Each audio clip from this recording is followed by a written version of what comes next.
Hello, everybody, and my name is Chidong. I'm the co-founder and CEO of EngageRocket.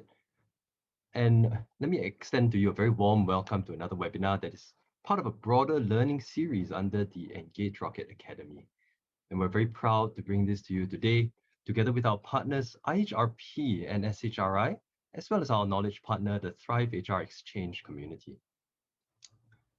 So even as we are gearing up and rushing to pack our QR code ang baos, and that we ensure that we refrain from shouting auspicious phrases while tossing yu sheng, it's already feeling a little bit like 2021 isn't quite just 2020 version 2.0. And today, we are excited to bring to you perspectives from leaders at the top of our field in Singapore on just exactly how 2021 is different. And a very quick question to all of the attendees who have joined us already, and please reply in chat. Are you dialing in from home? So just if you're dialing in from home, just write home in chat. Or are you dialing in from the office? If you're dialing in from the office, just type office in chat. Please do type that answer in the chat right now, and we'll be able to see a lot of, wow, a very good mix of home and office actually. Wow.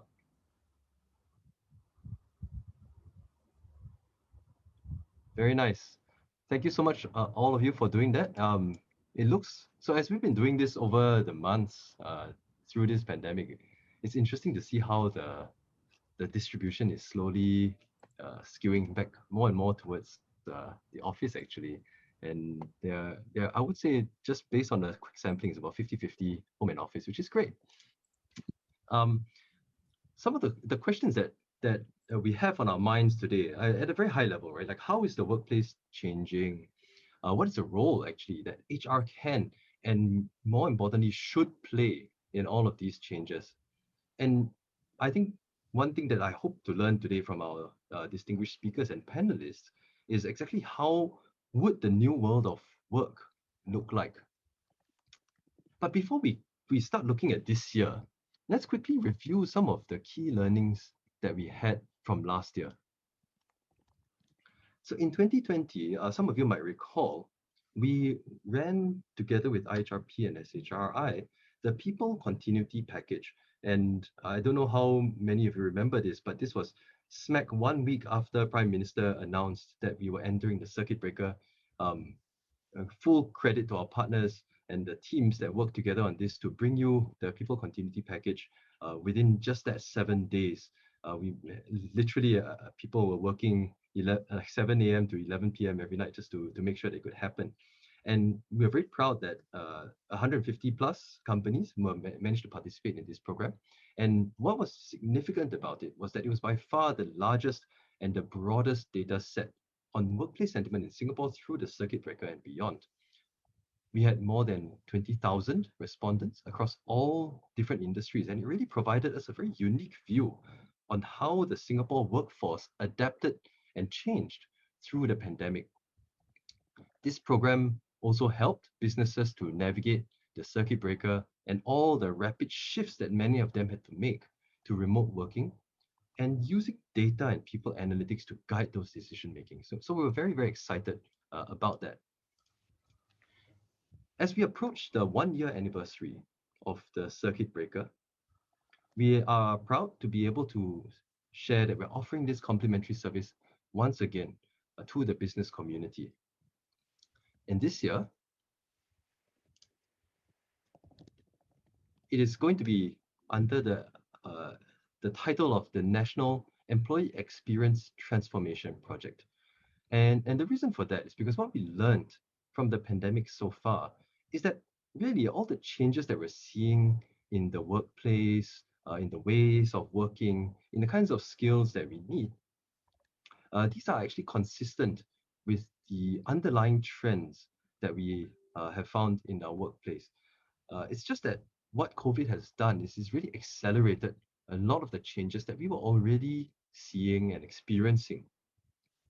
Through this project, we hope to be able to help companies and leaders understand the pace of change in their own organizations, to build on some of the trends from last year, things like understanding what it takes to work from home effectively, understanding the impact and the scope of mental health and well-being in the workplace, and to what extent HR is responsible for being able to support our staff through such periods. And also, very interestingly, looking at how culture and engagement play a pivotal role in being able to support the strength of an organization and the resilience of an organization as it goes through very rapid change. So this year, our psychologists have actually worked with experts across IHRP, SHRI, and top leaders in the industry to come up with a series of survey questions around similar trends around mental health, productivity, skills development, as well as employee engagement, culture, and many others. This program will actually help your company to get a handle on all of these different areas, as well as how your efforts over the past 12 months have been paying off. I noticed some raised hands and questions in chat. Our team will get back to you if you post them within the Q&A or within the chat as well. There will be plenty of opportunities later on as well to pose your questions to our distinguished panelists who are much bigger experts than I am. So as we prepare for year 2 of the global pandemic, I'd like to invite everyone who's attending to participate in the next project, the National Employee Experience Transformation Project. It really provides a unique look into how our workplace is changing as a nation, and an opportunity to learn from the creativity and the best practices of our peers in the business community. We can assure you that this is the only project of its sort at this scale within Singapore. And more importantly, with the free access to EngageRocket for the duration of this project, you're actually going to be able to slice and dice the data for your company in your own organization, track progress on the action plans that you've made, and to identify key areas of intervention. And of course, as per last year, you'll also get access to national benchmarks and benchmarks within your industry and against other organizations in Singapore. So this is something that we highly recommend, and we are offering to you as an attendee to this webinar as an early bird opportunity. So help your people to thrive as you go through rapid changes in the business environment, as well as to track and manage the employee experience through this time. This is the QR code to sign up. It really takes less than 43 seconds. And for everybody who signs up today, you will be eligible for an exclusive early access to the benchmark data and a special results sharing webinar as soon as the first survey closes. And understanding that Chinese New Year is also just around the corner, even if you're not sure if you want to use this service, but you're keen to find out more, if you're even vaguely interested, do sign up today so that you can get access to your early bird bonus, and then we can work together with you along the way to help you to get registered. If you have any questions also, our team is on standby to address them over chat. For now, I'd love to hand the floor over to Alvin, Mr. Alvin Tan, the Executive Director of the Singapore HR Institute, or SHRI, to share some thoughts. So Alvin, please. Hey, hi Chidong, thanks for inviting SHRI and myself to be on this panel itself to share some of the highlights. Just let me allow me to share my screen very quickly.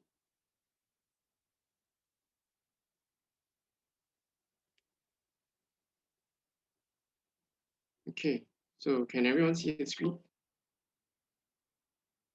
Right, so I say thanks, Chidong. So as the start of it, let me just welcome everyone. And I'd like to just share that, at this critical juncture, we are actually faced with several choices. One, of course, is to really transform or perish.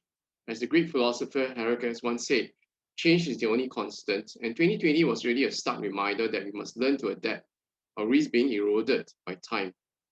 The same holds true for our profession and also the workforce itself. So as HR professionals, it is very imperative that we re-examine ourselves for the future challenges that awaits for us. And what happens to some... So sorry to interrupt. We are sharing the presenter view. Sorry. So yeah, no problem. Is it better? Yep, much better. Thank you. So at this point of time, I'd just like to say, right, that we need to reinvent ourselves for the future itself. And the future of work is really defined by lots of uncertainty. However, through NEXT and NEXT itself, however, it need not be so. So just to share 5 key areas that I think will continue to be challenges for us in the new normal. Number one, of course, is the use of technology to aid work, interactions, and engagement. And therefore, as HR professionals, we really need to upskill and reskill our workers to keep up in the digital era in terms of breadth and knowledge, as important as even in deep expertise. The second area that I really looked at is the evolution of leadership and its impact on employee engagements amidst a changing backdrop of the workforce, right? Whereby we are looking at the gig economy coming in a very big way into the economy itself, and with the new digital natives, those that definitely born back in the mid 20,000 itself, that they will actually be coming into the workforce in this decade itself. And therefore, leaders themselves are called to lead with greater fact-based communication and a greater sense of empathy and compassion. As through last year itself, we were also advocating the need for altruism, a key area that are skill sets that all leaders should have. And sometimes it also does well with some humility to them.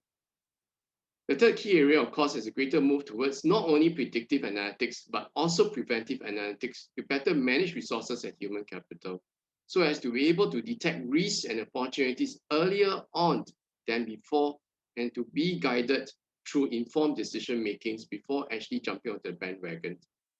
Of course, as what Chitong mentioned earlier on, mental wellness is going to be key, considering that a lot of us, based on the quick survey that Chitong did earlier on, a lot of us were actually working from home, right? And with it being the new norm, keeping abreast of the mental state of our workforce and how effective our employees are going to be working from home is going to be critical. And I would just like to add this point for consideration as well, is also to evaluate how happy are the workforce itself going to be, they are working from home, all right? So no point being productive, but at the end of the day, if our employees are not happy, that's going to also affect the organization itself. Last but not least, there is a need for greater creativity, collaboration, and as well communication. As more jobs become automated, innovation and complex problem solving and critical thinking will become key skill sets to succeed in the new economy. So I mean, these are the 5 key areas that I think will continue to challenge us in the new normal. And I hope HR leaders and also business leaders will actually look at all this and give consideration to how we want to mold the future of the workforce itself. So last but not least, I'm actually very happy to be part of the National Employers Experience Transformation together with SHRI, together with IHRP and EngageRocket. And as what Benjamin Franklin once said, if you fail to plant, you plan to fail. So on that note, I wish everybody a good afternoon, and taking advantage of the Lunar New Year, wishing everyone a happy Lunar New Year ahead of us. So Chitong, over to you. Thank you very much. Thanks so much for sharing, Alvin. I'd like to invite now Mr. Mayank Parekh, CEO of the IHRP, to share some of his perspectives as well. Mayank, please. Thank you, Chitong. If I may share my screen as well.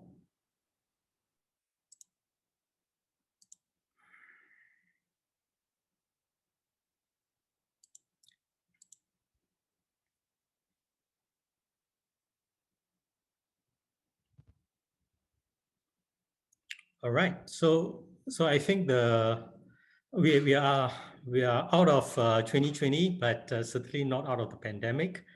And I think certainly HR has faced the brunt of the pandemic. It's been at the front line. And to quote our DPM, HR is indeed one of the unseen heroes of 2020. And so I just wanted to start there to kind of express my appreciation to the profession for being there for your organization, for your people, and continuing to do so this year from what I can see. The other a quote that I would like to take from DPM is to say when we look ahead, in his mind, HR professionals will have an even more important role to play because COVID has accelerated transformation, and the future is increasingly going to be shaped by disruptions. Opportunities in Asia are tremendous, but they are going to bring along with them lots of business disruption. And of course, our demographic challenges are severe. So the pace of job changes will quicken, there's no doubt. And the HR profession will need to be even more agile in navigating the change as a strategic business partner. So how is the perceptions of HR changed with COVID, right? This is a survey done by Deloitte in terms of confidence in HR's ability to navigate the future changes. And this was conducted in two groups. One was a business group on the left, and the other was a HR group on the right. And interesting results. So on the business group, I think generally there has been an upswing in the perception of HR from particularly more business executives are either confident or somewhat confident of HR's ability to navigate through changes required in the next 3 to 5 years, right? And less business executives say that they are not confident, right? It was 26 before the pandemic, and now it's just 12%, right?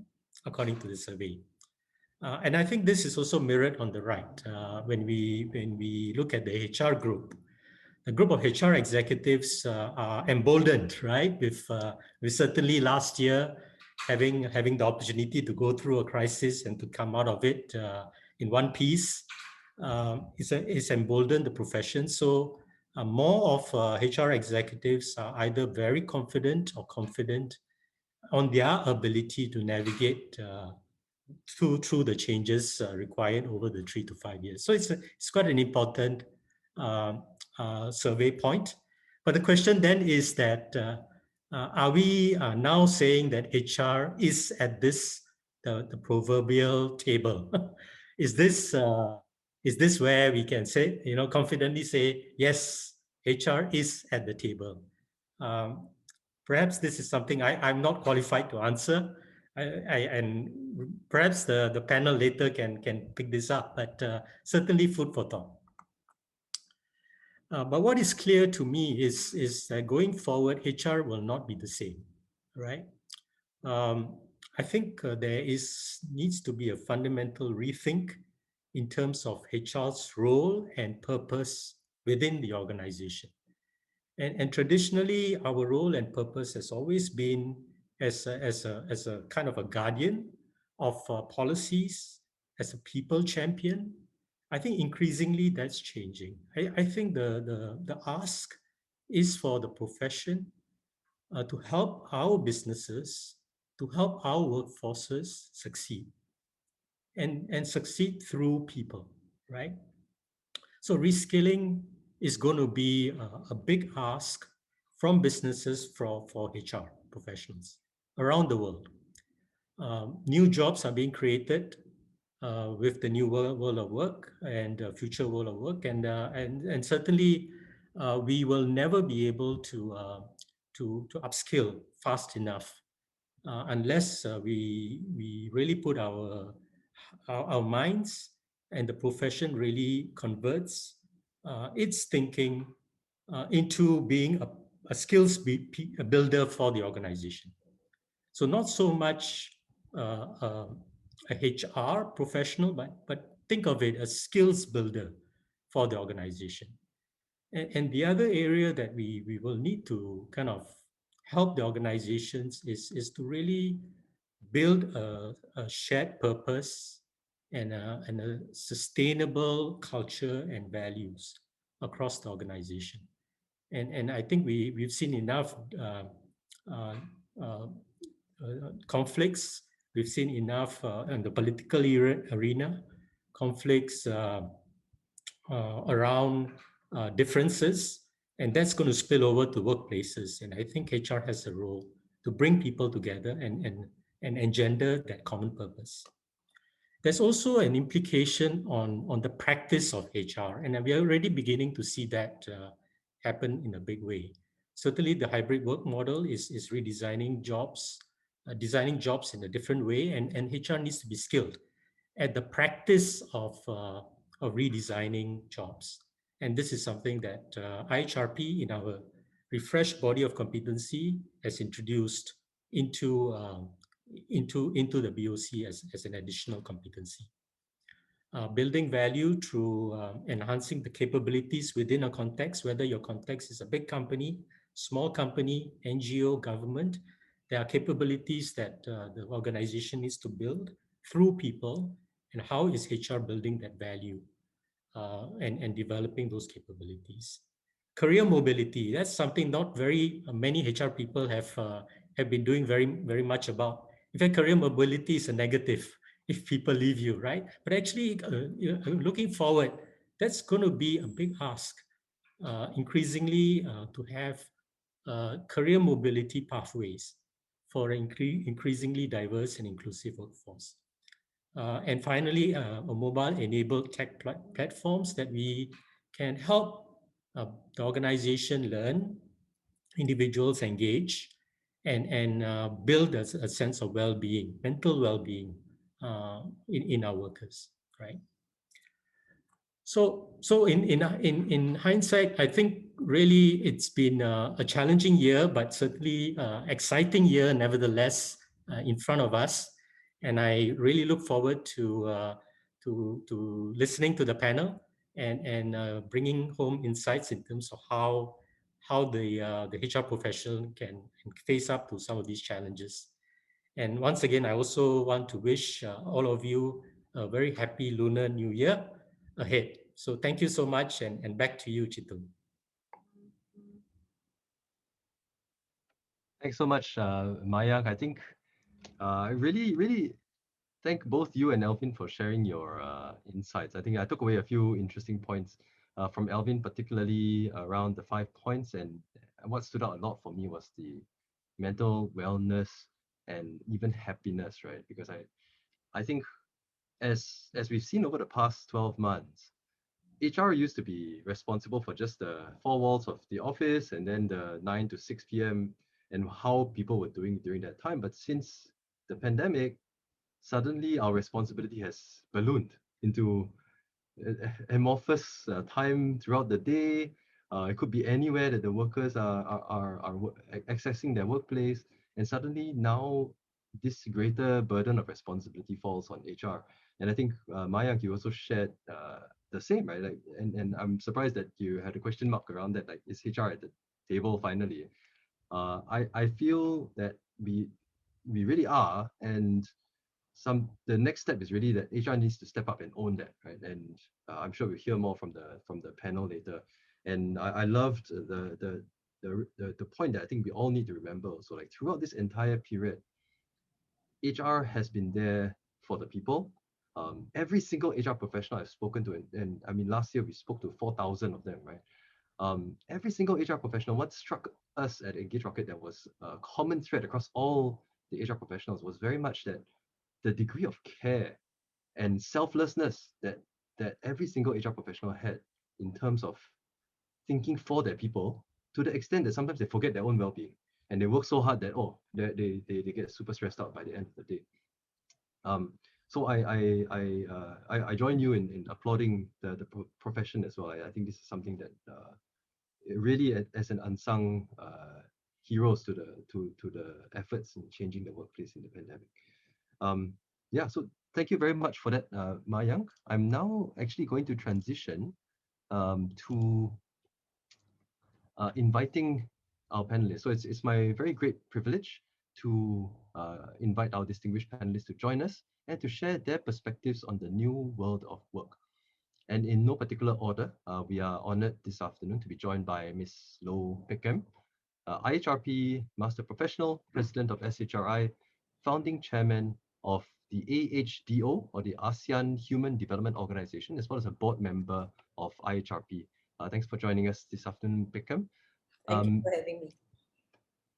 We'd also like to invite Miss Angelina Chua, IHRP SP, and first Vice President, Group Human Resource and Group Data Protection Officer at EOS.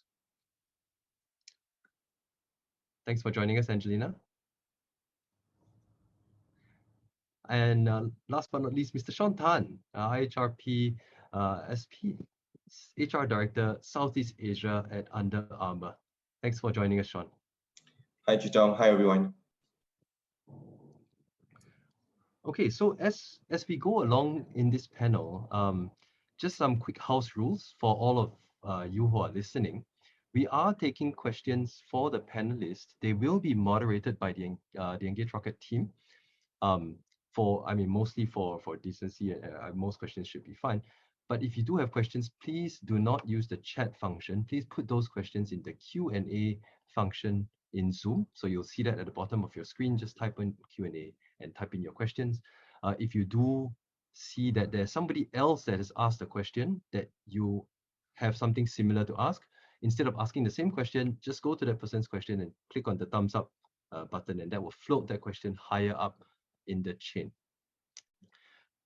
And please go ahead and start doing that already as we open with the first question for Peckham first, and then maybe to all our panelists as well. And this is, so bear with me, okay, this is a little bit of a long question, but one of the indicators of the increased pace of disruption from last year was actually an increase in M&A activity.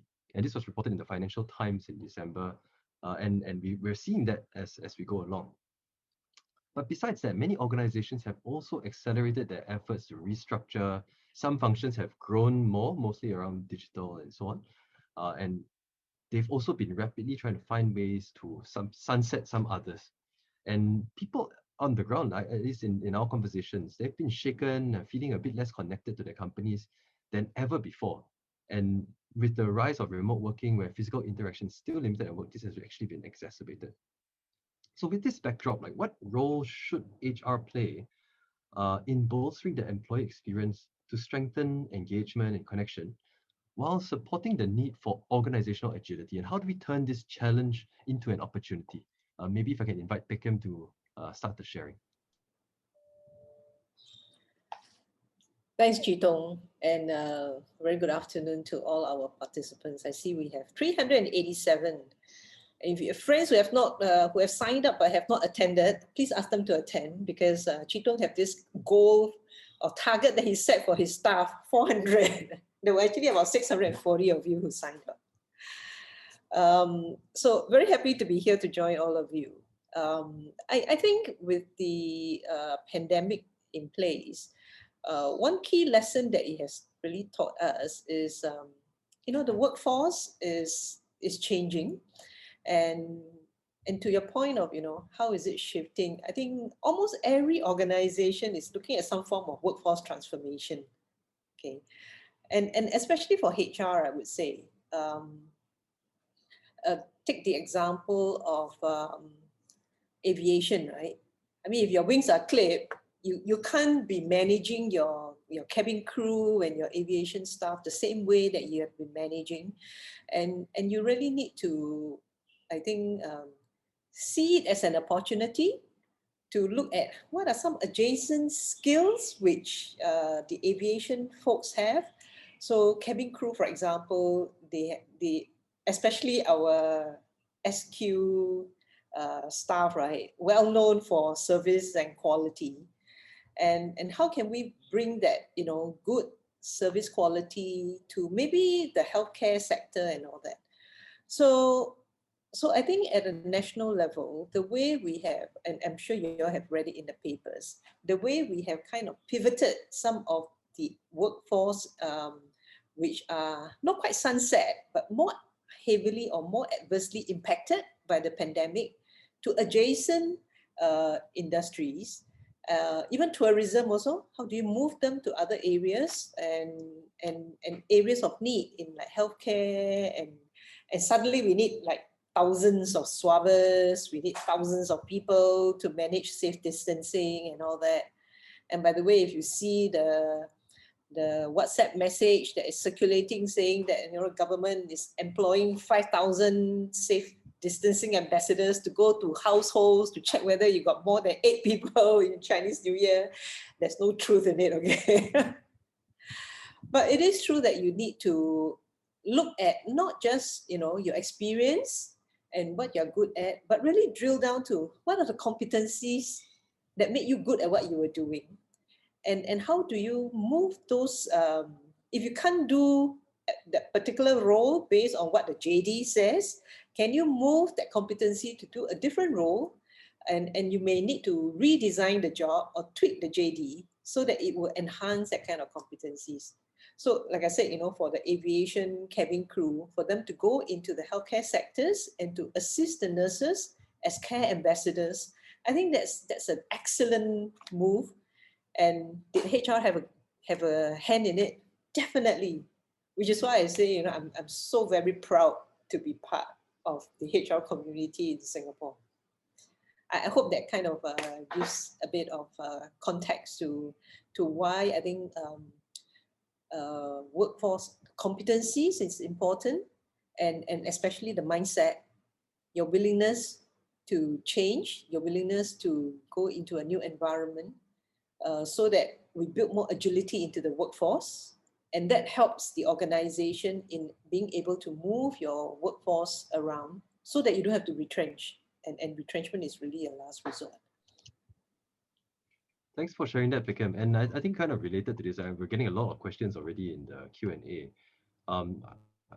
Coincidentally, the top voted question is very related to that, right? Because to build an organizational agility, you can't just direct one group of people and say, "Now go and do this other thing, go and be swabbers," whatever. And there's no connection that they feel, there's no culture that they have. So while we are in a remote setting, what the number of people voting for this question really going up? What can HR do to build culture while we're all working remotely or in a hybrid manner? And maybe Shawn or Angelina, would you like to take a stab at that? Well, I see Angelina smiling, so I'll take this question first. And Angelina, you can add on later. Yeah.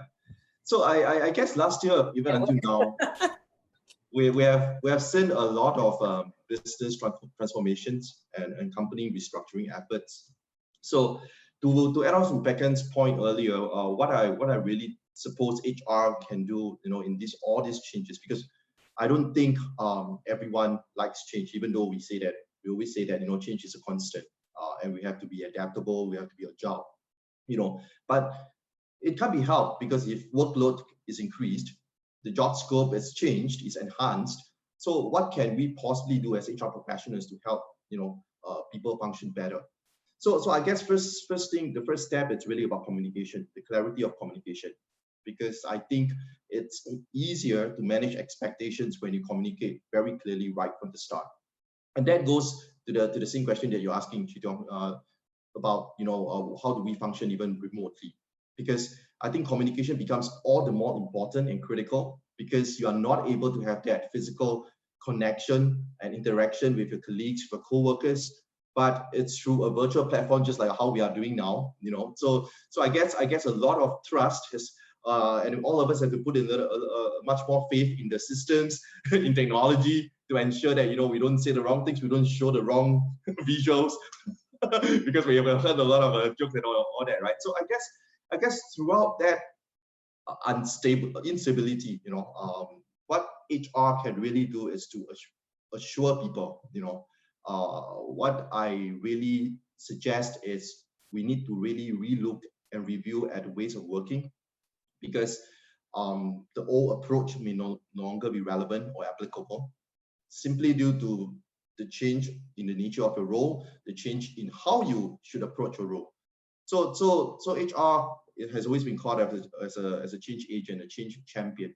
So we really need to take the lead in this, and I think that simply defines our way of working moving forward. So clarity of comms, communications, and being agile in our ways of working. I think very related to this question is a question from Agnes, and maybe this is a good question for Angelina, particularly because you have quite a significant proportion of your workforce that is hybrid or working on site. How would you, what have you been doing to build a positive employee experience with this hybrid workforce? Some working on site, others, peers working from home. Do you have issues of like, wow, not fair lah, I got to go to work, but these people can stay at home. Then other people, wow, I got to stay at home, I cannot see the boss is at work. How do you deal with that, Angelina? Okay. Thanks, Chidong. Hi, everyone. I think this is really a quick question because this is something that we need to face every day, right? How do we actually build a positive employee experience? I think before I answer this question, I'll probably talk a little bit about HR's role. And as we know, a lot of businesses have actually pivoted. We are going through lots of transformation, and all this because we're trying to stay afloat in this pandemic. And therefore, HR in this entire instance have been trying to do a lot to engage the employees. And in this employee engagement, so what do we mean when we, exactly say that? Angelina, Yeah, can you hi. speak up a bit louder? Okay. Is this better? Much better. Okay. Thank you. Thanks, Peck. Yeah. So what exactly do we mean when we say that, we are working on an employee engagement? So what we are looking at is really spending a lot more time communicating. In our instance, we do have people, who are working on site, and then people who are working remotely. So in anything that we do, we are always on team A, team B, and then we have the essential services. So we got to really double down on our efforts. We got to do, for example, I just give you a very practical one. CNY is coming, so we are giving red packets, Mandarin oranges. In the past, we just do one session and we settle everything. But now we got to consider a lot more factors. How about people who are not on site? So we could do team A once, and then we could do another one for team B. So that actually is something that we have to now consider to take care of everybody, not just think of having to settle everything at one go. That's point number one. Number two, when we look at employee experience, in the past we always focus on really the employee experience itself, but now we need to also pivot in terms of our HR. How do we run it? So we need to also look at employee life experience. As we can see in the pandemic, right? We have people who need a lot of family support because the children couldn't go to school during one point in time. So how do we continue to provide the support to our employee is important. So that's point number two. And number three, perhaps the last point that I would like to touch on is that we need to kind of like build trust and also include flexibility, that will actually enhance employee experience. And at the same time, we ourselves as HR need to invest in learning. How do we know what are the latest things out there, latest technology that we can use to engage our employee? So, for example, we have actually gone for gamification, online games, and that is what we do as a part of, maybe before we start an official town hall meeting, we can kind of like break the ice by doing that. Yeah. Thanks, Chidong. Thanks, Angelina. It's interesting. You and Shawn both mentioned this concept of trust, which is very important, especially as underlying this. And I mean, Beckham, we've spoken many times on this as well. It's like such a critical part of it, right? Beckham and Shawn, have you both seen other ways as well that we can think about building a positive employee experience with a hybrid workforce?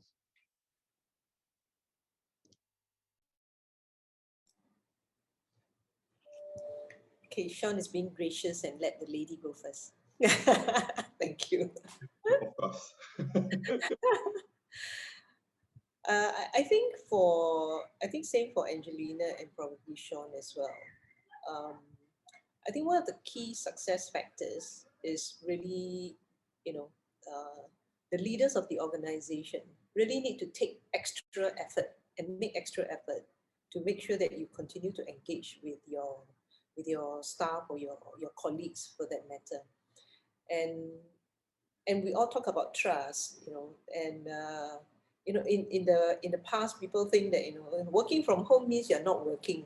You're probably when you don't trust, you think that people are out there in the supermarket, shopping or marketing, instead of actually sitting down in front of the computer and working. And because of some of this perception, sometimes, you know, we think that working from home means all your time that you're at home, it is actually your work time, which is so far from the truth, because your work hours is still finite. If you are supposed to be working from 9 to 5 or 8 to 5 or something like that, those are your working hours, and you still have your break times and all that. So when I say the leaders actually have to take extra effort, you literally have to take extra effort to make sure that you respect the boundaries, and you respect that, when people are off work, you don't just because WhatsApp and it's so easy to get people on Skype and chat and Zoom and all that. Yeah, for heaven's sake, don't call a Zoom meeting during lunchtime, because it just shows that you have absolutely no concept of what is work and what is work time, what is non-work time. And you do need to take extra care. What about the well-being of the person, and respect those boundaries. So I think while it is perceived that you save time on transport and you don't have to commute and so on and so forth, but I'm being biased because I mean I've been working from home for almost a year already, and I went back to the office less than 10 times over the 1 year. But it's especially for women, I think it's tougher, and especially if you have young kids. I don't know whether Chitong, is it tougher for you or tougher for your wife? I would think it's tougher for your wife. Because definitely. when the kids are hungry and all that, they quite naturally, ask, "Mommy, when are you having lunch?" and all that. They seldom talk to the father. "Daddy, when are we going to have lunch? Are you still at your meeting?" And naturally, I think because of the maternal instinct, we tend to feel that we have to care for the family, and we take sometimes unfair share of the burden. And not that the husbands and the fathers don't put in their fair share, but it's I suppose naturally how we are being made up. So in the same context, I think how leaders are being brought up to manage instead of lead. So if you manage, you can just set time and boundaries and all that. But if indeed you are leading, you have to take extra effort to understand a bit more about your staff, about what their home environment is, because now their office have a little different types of distraction from being in that kind of the traditional office that we traditionally know of. I think that's a really good point, Beckham, that it really starts from the top. The leaders really have to respect these boundaries between the personal and professional space, and not assume that staff are just on call 24/7. One of the challenges that we face in HR actually is convincing leaders that they need to think that way, right? Do you face that challenge, Shawn? Yeah, I mean, this kind of pertaining to the second, the question that's now popped up to the top, right? How can employees maintain work-life balance during this remote working period? Or how have you engaged your leaders, and do they respect that boundary? Well, I'm sure everyone would agree with me to say that every leader has different leadership or management styles. It's not so much of trying to convince people, what is the right thing to do, because I believe that everyone has their beliefs and values, in the way that they manage the teams, and we see that diversity of. I think we also value diversity in leadership. So what exactly we want? I think it's important to state upfront, what is our objective. Because back to the earlier question, if our objective is to enhance the overall employee experience, it is therefore important for the leadership team to be consistent, to be aligned, on certain messages. And it has indeed become very challenging for us to excite, employees, especially for new ones coming on board, or even the current ones. Because I was just in office the other day, and with a new co-worker. So he was telling me that, oh, are we going on this split team like indefinitely? Because it could be 2 years before I see my colleagues on the other side, which is true, because it's only through Zoom calls or meetings, that you can actually have the interaction. And I think the impact of a face-to-face conversation, of a team building, a physical team building, it's very different from what we can offer virtually, even though that's a very modest or bare minimum we can do. So what I really challenge my team of leaders is really to be creative in terms of how they want to manage the team, in terms of how they want to engage the team a little bit more to retain that motivation and passion for work.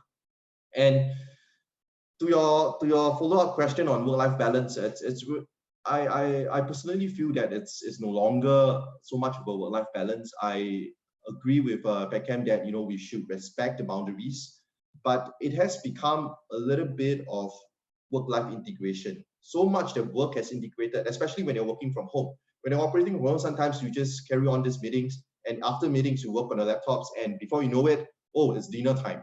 And then if you manage regional portfolios, you're going to have calls with different zones, at different time zones. It's almost impossible for you to take that into consideration. So a lot of our activities and plans outside work has to be planned around work.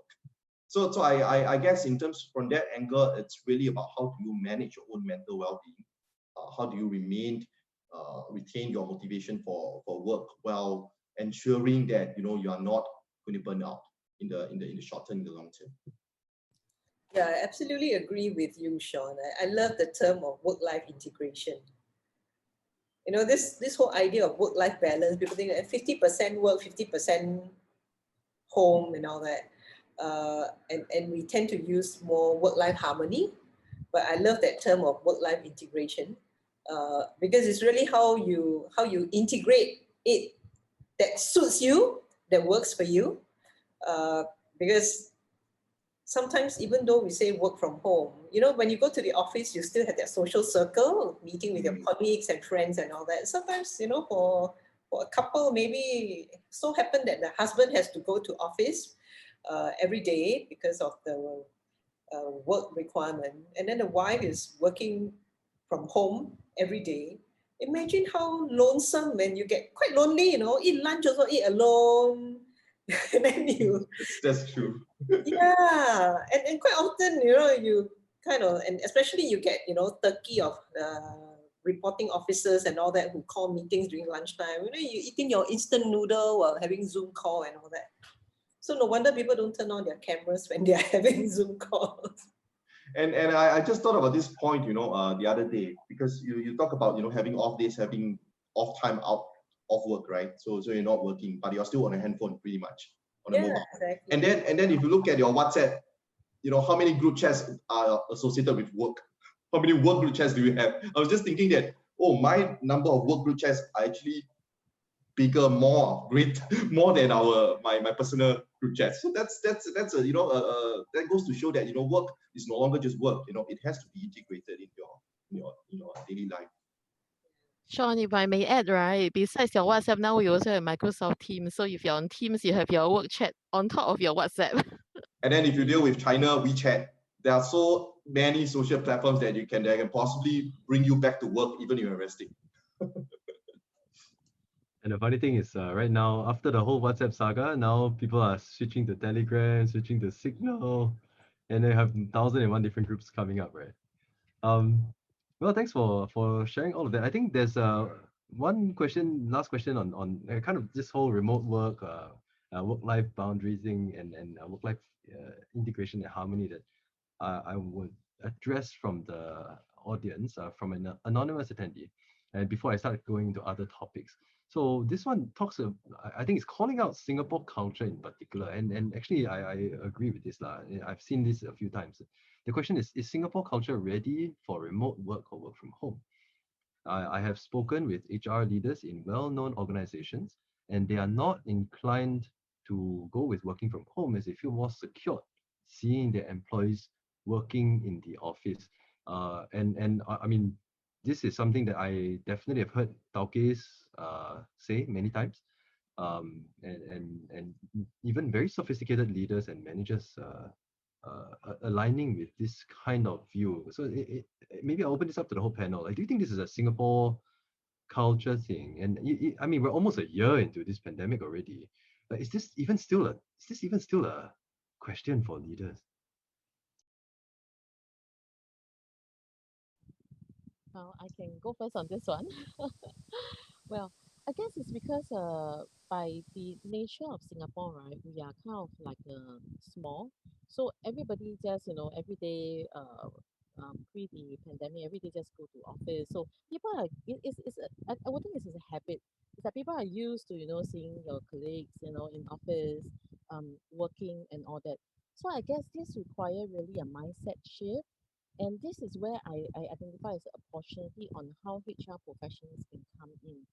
So if we could convince the leaders, the business leader, that we are able to track and kind of like understand how the employees are actually performing, give them the comfort level, then I guess we are all good. Then we don't have to be really like monitoring the employee. I mean, we have to tell them that what good it is if the employee is in office, but actually, they are not, exactly at their most productive. But however, if we grant them that flexibility and if they can work from home, they can produce the results.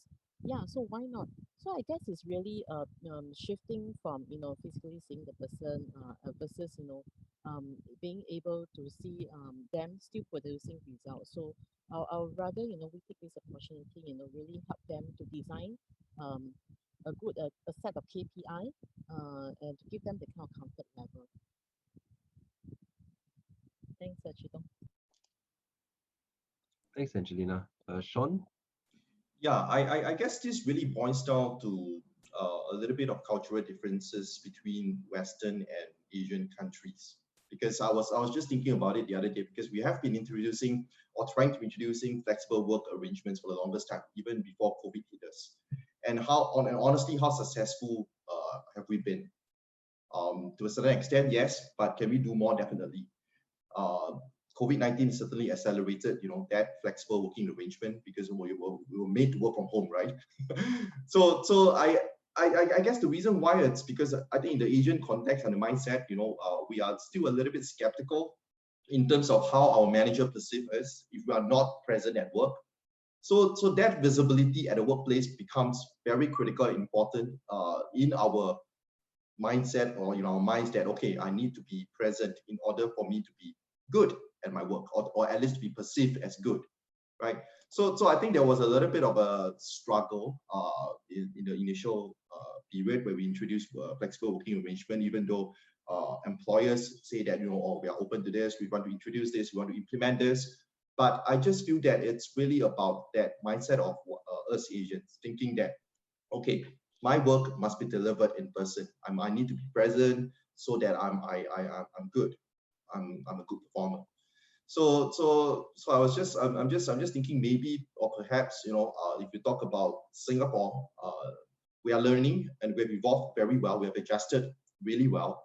But I think there's still a lot of room for us to further improve upon and enhance some of the policies around that. Sorry, I'm going to probe you a little bit on this, Shawn, and particularly you in the multinational environment, right? Do you actually see that it's different for like the Singaporean and maybe even the Asian teams compared to the Western teams in terms of how well you're able to embrace this remote work and how comfortable bosses are with this? Do you see a difference between? Yes, I really sense a significant difference, honestly, because if you look at how comfortable our people, our teammates are in different parts of the world, there can be, because when we talk about performance evaluation, some Asian leaders are still not very comfortable in evaluating performance solely based on delivery, because like what you mentioned earlier, right? We need to see that person in office just to feel secure.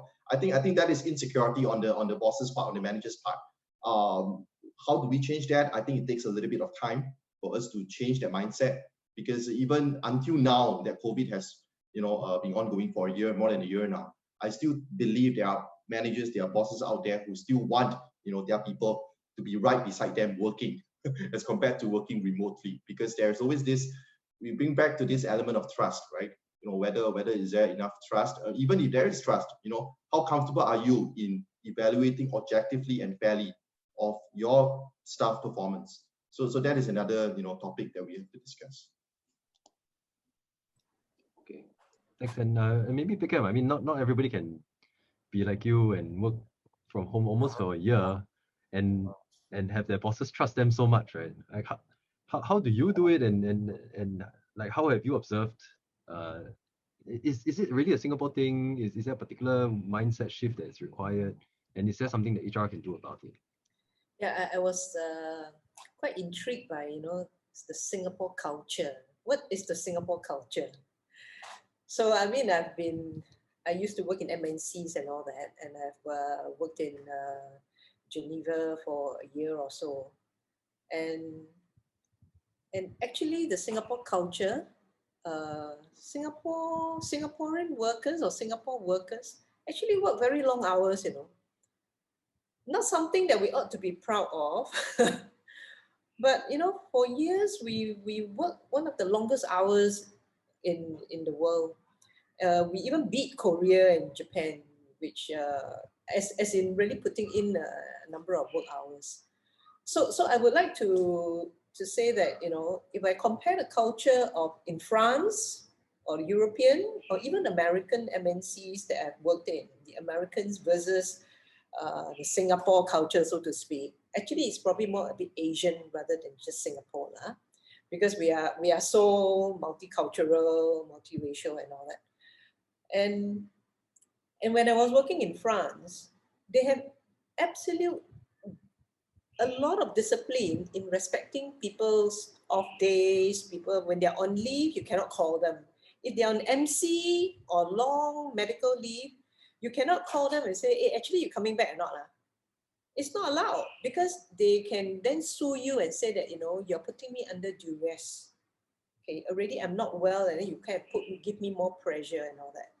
So in Singapore, the Singapore culture, so to speak, like what Shawn have alluded to, sometimes we forget to respect the boundaries, And especially if you're working in MNCs, right? Your European counterpart or your other countries or US counterpart, they will schedule meeting at like your 2 a.m. in the morning, which works for them, but it doesn't make sense for you. So you kind of have to find that sweet spot.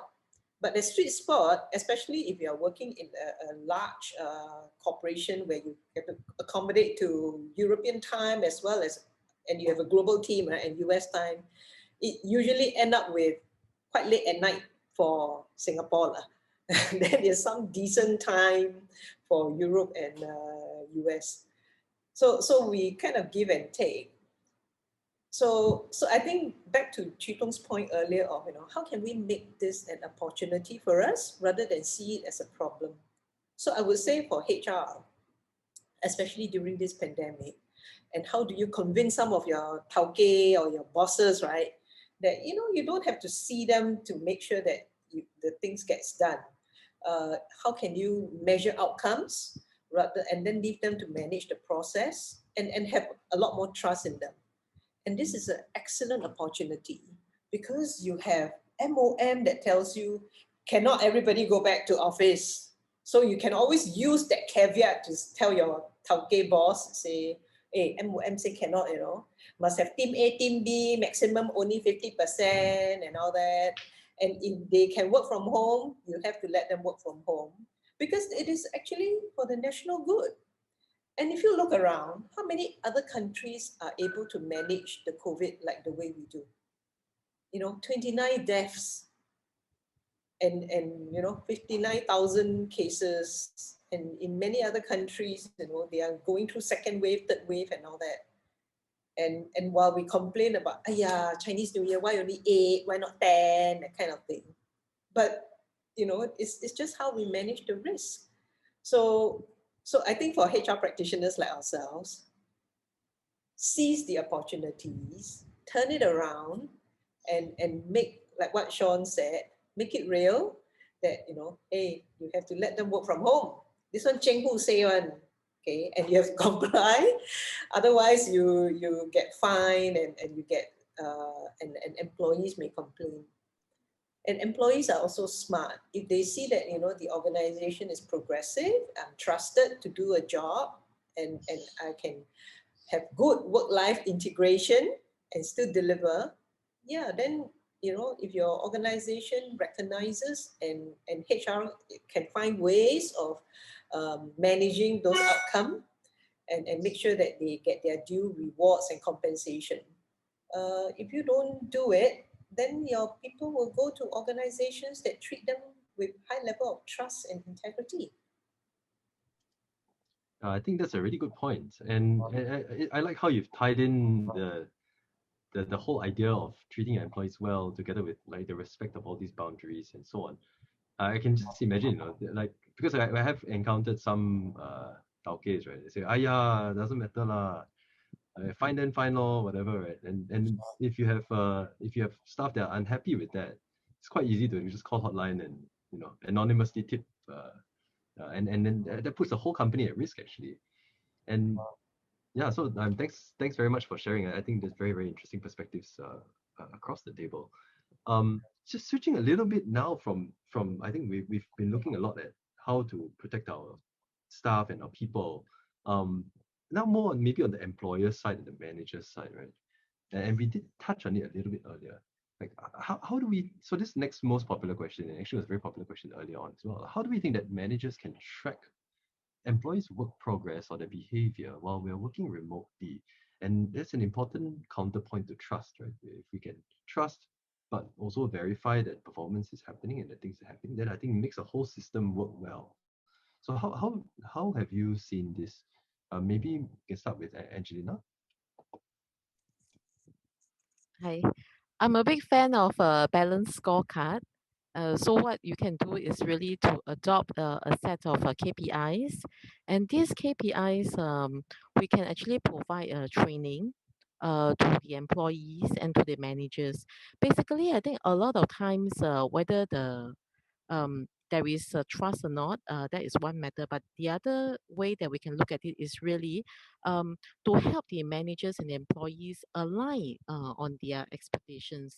For example, if the managers, you know, want the employee to perform in XYZ area, then spell that out and also teach them how to set smart goals. I think that's pretty fundamental. And you know, set very, very clear guideline on how you actually measure and achieve that.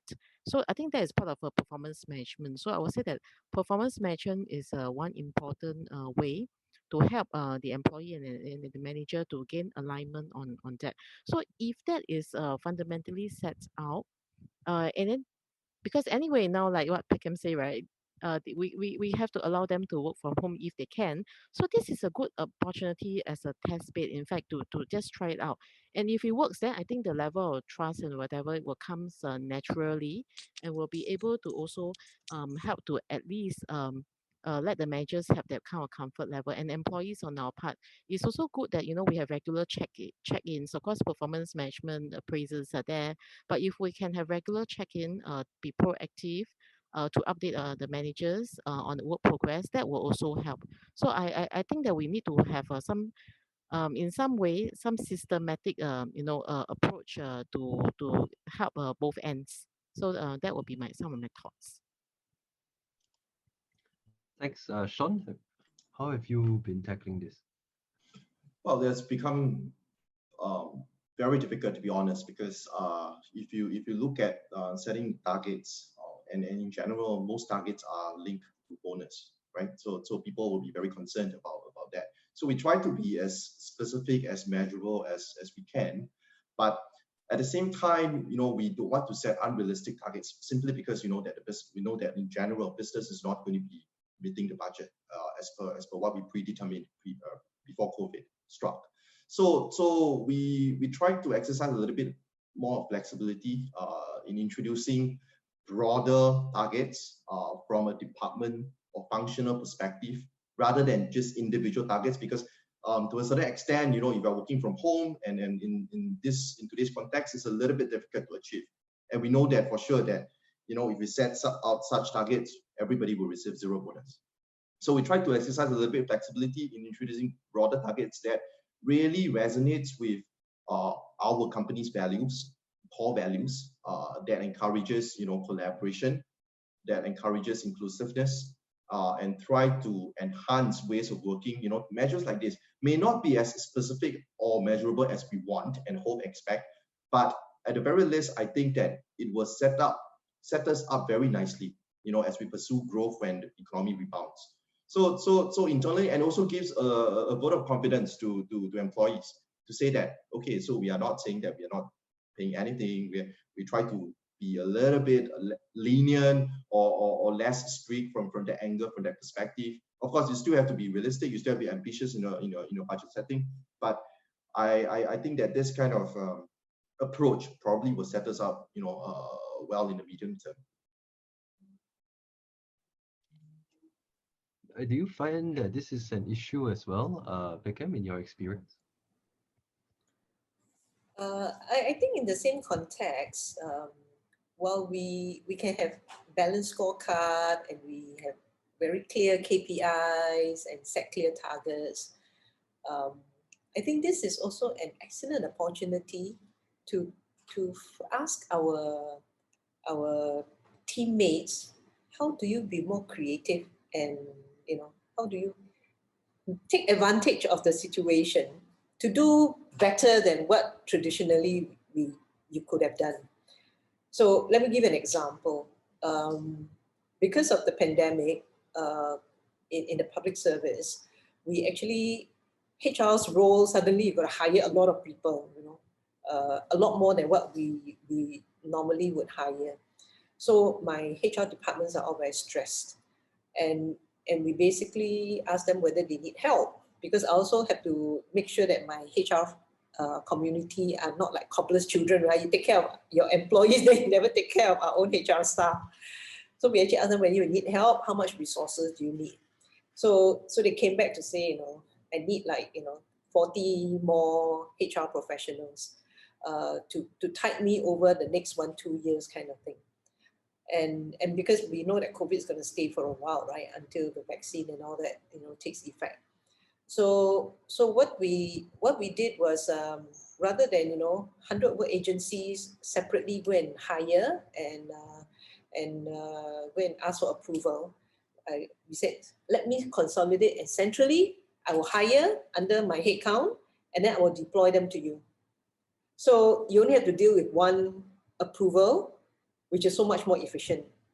And even during the interviewing process, you know, we traditionally will advertise, people will apply, and then you kind of schedule interview, 2-3 people interview one at a time and all that.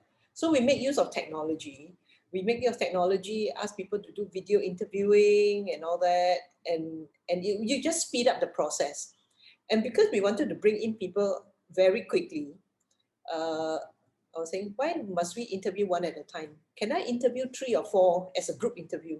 And then we put them into a group to do maybe an exercise or a project, and then we observe them while they are discussing. Then I get to see whether they exhibit teamwork, you know, whether how they presentation skills and so on and so forth. And things that we traditionally took like 3 months to bring in people, I could actually bring people in 1 month or 1-2 months if they have to serve notice and all that. And it's double quick. And I get better quality people because I actually get to see them working in a group, whereas a one-to-one interview, I don't. So while we can say that, you know, how do I measure the success? And you can set KPIs to say that, you know, I need these people in, and I use the traditional way of measuring. I will know that, you know, it takes about 3 months to bring people in. So this is the number and by this time frame. But when I stretch them and say that, hey, can you do it better? Can you use technology more? And especially now that it's all virtual, right? You cannot kind of face to face. How can you use it to our advantage? Okay. And what are some of the rules that we have to break, or some of the norms that we have to change, so that you're able to still do it? And you know, people actually generally are creative. They want to perform well. They want to contribute. And if you give them the environment, give them the tools and the equipment, and give them the trust, they will deliver and they will exceed your expectations.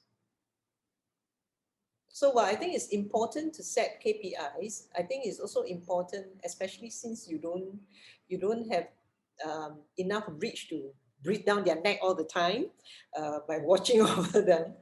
And you give them a bit more wingspan to fly a bit further, and give them, like I said, you know, it takes a lot to make sure you trust people and empower them a bit more, and let them take a bit more risk.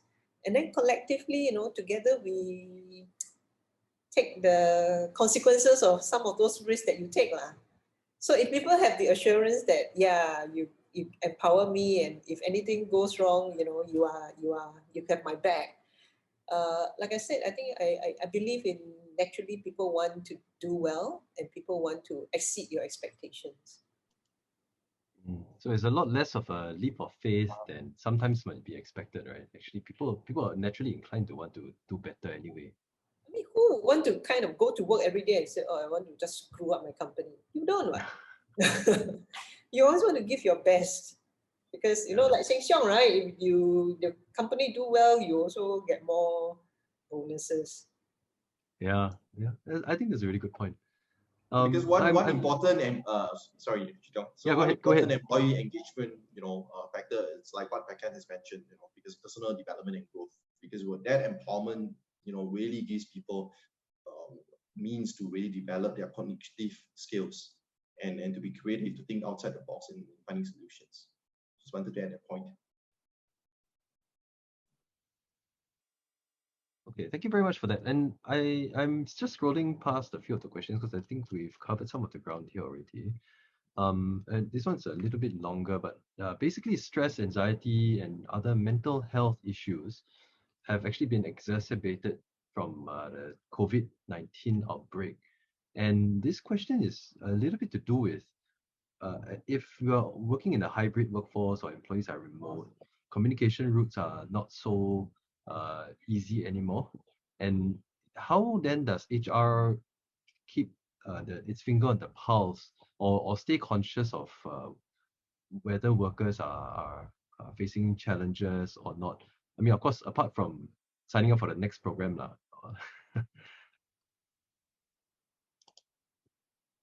So maybe if I can trouble Angelina to share first, or make Peckham if you've got a perspective on that. Yeah, I think which is why now actually during this period HR actually very busy because to be fair, we actually have to do quite a lot of things to make sure that our employees not only stay engaged but they are also sane. So just to share some experiences that we have. Several things. One is as a HR, I'm a functional lead in head of profession in the public service. So what we do is, we actually come up with things like a playbook, okay, for my HR folks, and we actually make like mental illness really a non-issue, and don't make it a big deal, so that my HR folks know how to deal with it. And not only that, we try to make sure that while people are working from home or remote working, and the importance of mental well-being, we actually consciously sometimes, like every once a month or so, we will actually put in some webinars of sorts, and it could be not only physical well-being. So like there was once where I was showing people how to cook cauliflower fried rice. Okay, so it's healthy, and it shows that even CHRO also know how to do squally and can cook and all that. And after that, people kind of, they see the leaders actually quite down to earth. And we also have webinars and all that, where some of the very senior leaders actually talk about some of their vulnerabilities and how they also have mental breakdowns and so on and so forth. So that, people can see that we are in this together. So we are also giving talks to our employees to have them, it's like in school, not only do sometimes students get depressed, you don't depend only on the teacher, because the teacher got to look at like 30, 40 kids, sometimes you cannot detect. But you actually train the classmates to be able to recognize some of these symptoms and some of these signs, so that if their classmates exhibit some of this, they can be the ones who raise it up to the teachers or to the counselors. And the other thing that we put in place was also to put in more counselors, and we send people for training, in the polytechnic or in the schools, and to train as counselors and to train as coaches, mainly to make ourselves more self-sufficient, so that you can actually create an environment where people feel safe to open up and seek help. Thanks, Peckham. Over to you, Angelina. I really would like what Peckham actually said. I think those are really very useful and helpful. So for us, I think what we have done is, particularly in China, where I think during the early part of the pandemic, one of the employees actually took his life. So I think what we really put in place was to get in a professional psychologist to come in and to do an assessment. But we were very careful about the messaging. We didn't tell anyone that, okay, this is actually going to be a mental health assessment. And, because we don't want people to think that, Sorry, Angelina, might need to trouble you to bring the mic closer again. Okay, okay. Yeah, so sure. Okay, thanks. So what we're trying to do, we were very careful about the messaging. We didn't tell people that, we are bringing in a psychologist to come in and then to assess everyone's mental health. But rather we say that, okay, we are starting a new phase of work, a new kind of like a new future. And we wanted everyone to have an assessment of where they are and how they would like to move forward. And through that, we were able to have this kind of like seminar conducted. And from there, we were able to actually tell where are we, in terms of our employees, how are they feeling really about the entire pandemic. And we were then able to follow with programs to actually support them. So that is what we have done in one of our overseas subsidiary. Whereas in Singapore, I think we have really done a lot of increased engagement. We are like doing this quite frequently with frequent town halls, mini get together. So even though it's remote working, I think we can still engage a lot of technology to help us, to just simply have a chat with people. But this also puts some stress on the HR, because as you can see, HR has really wearing multiple hats, multiple priorities.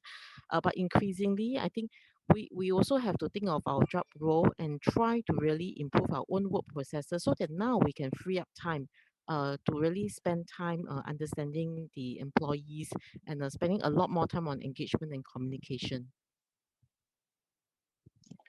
Thanks for sharing that. And I'm mindful of time, as I think there are quite a number of questions that I think are quite useful to get to.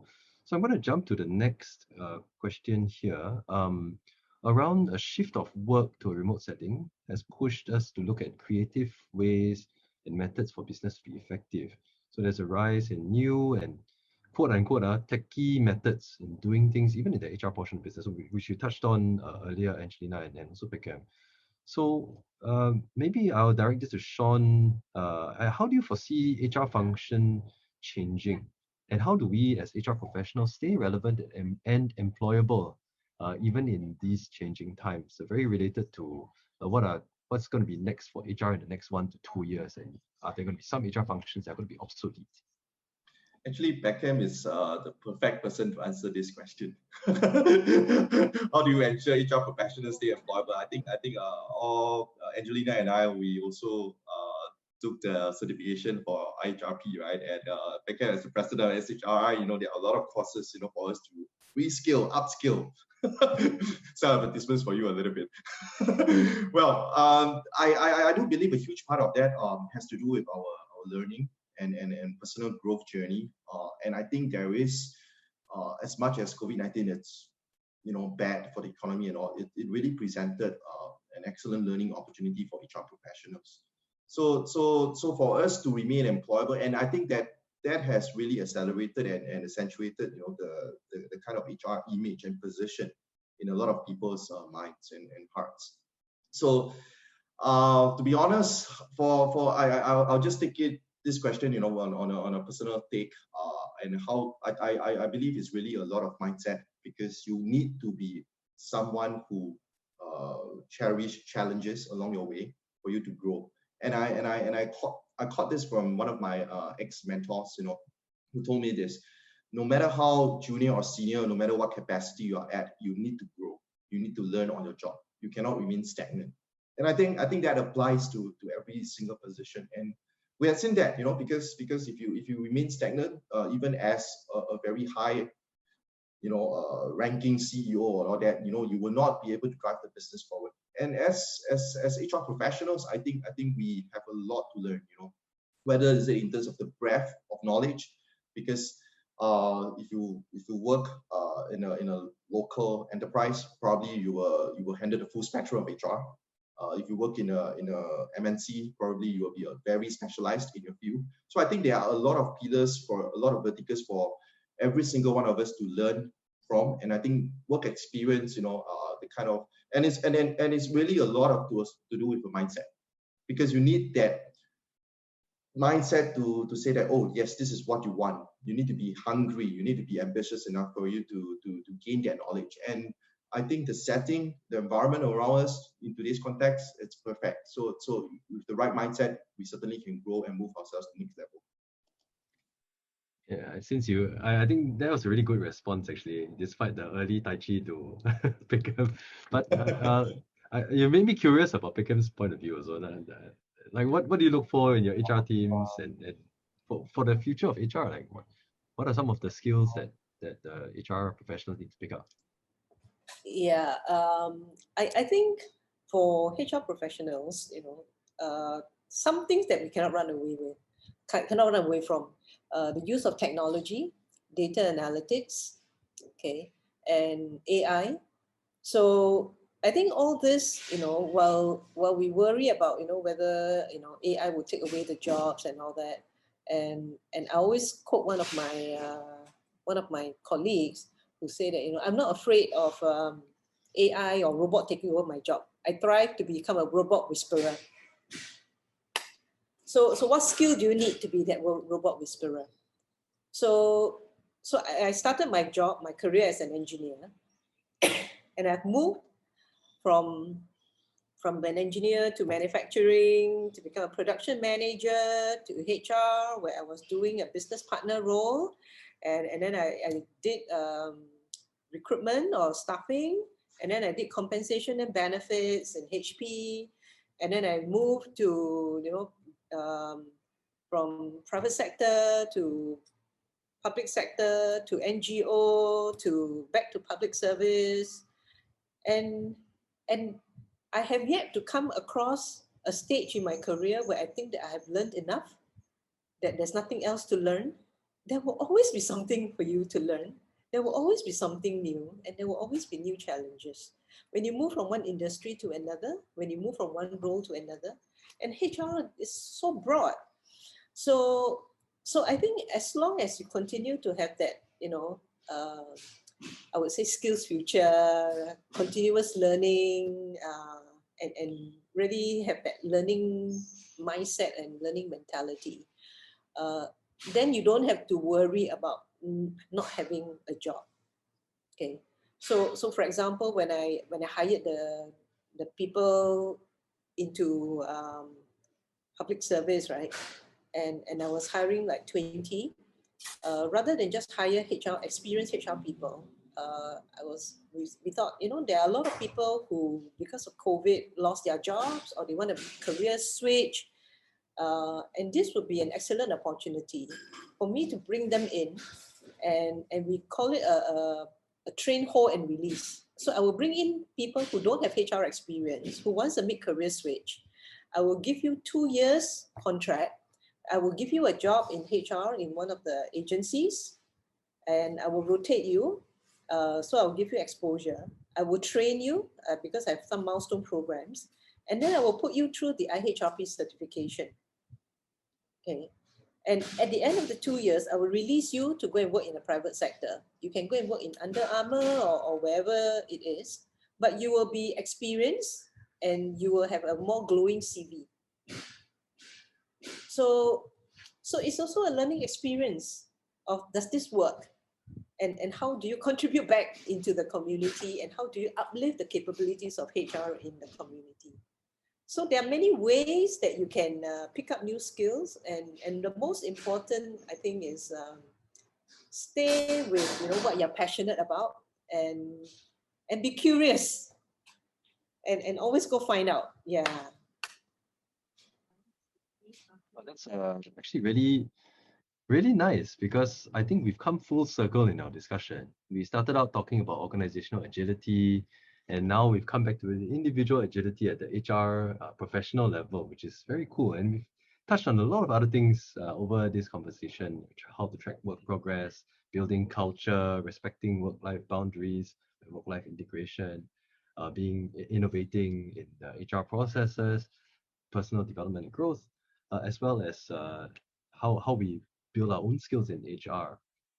In the interest of time, if I can ask for each of you to share maybe one key tip or idea that you have for all of the audience listening today, either as HR professionals or as a business leader. What is one tip that you would give them while we enter 2021? I mean, we're already 1.5 months in, but for the remainder of 2021, it's not quite 2020 version 2.0. So what is one tip that you'll give them to thrive and succeed this year and in the year of the ox as well?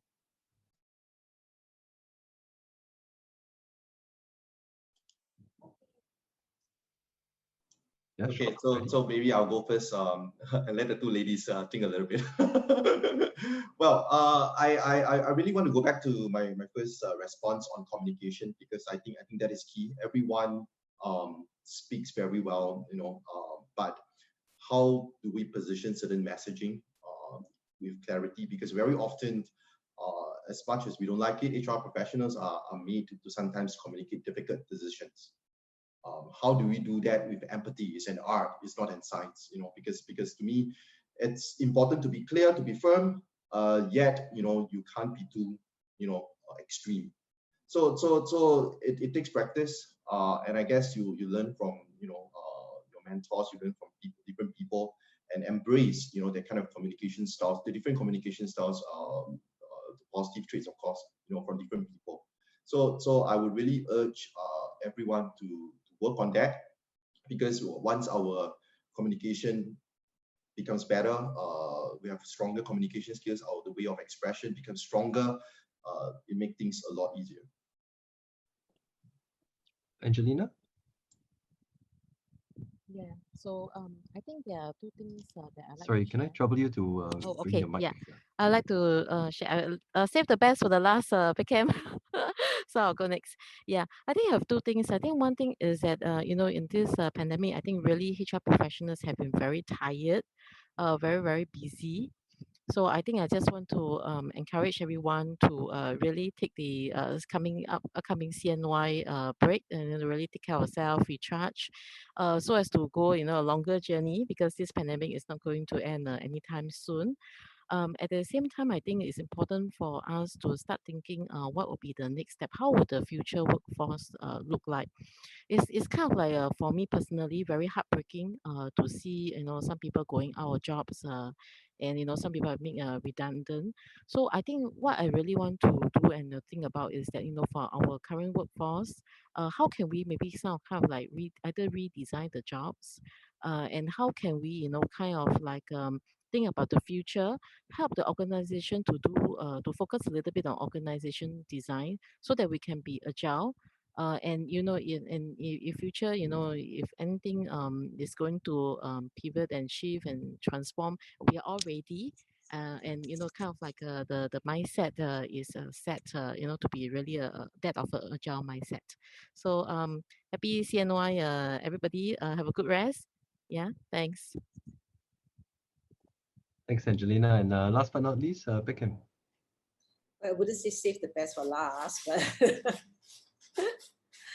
but I agree with what Shawn and Angelina have said, and to me, I mean, my background is an engineer, and I feel that for all of us in the HR profession, I feel that our job is really to um, to engineer people's careers, because how you engineer their career and their work life, it affects their home life.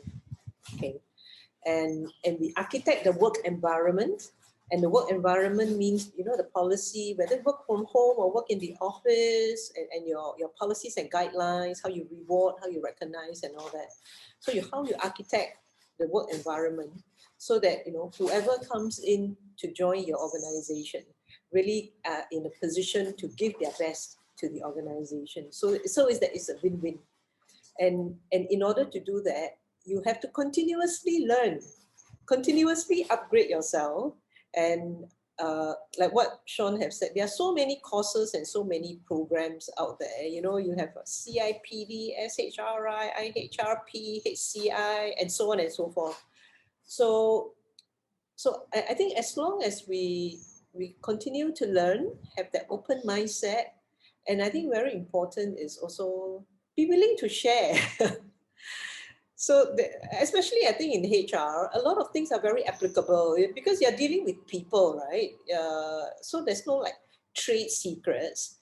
And if people copy your engagement survey or copy your policies and guidelines, to me, it's no big deal, because your workforce is not stagnant, and you want to make sure that it's agile.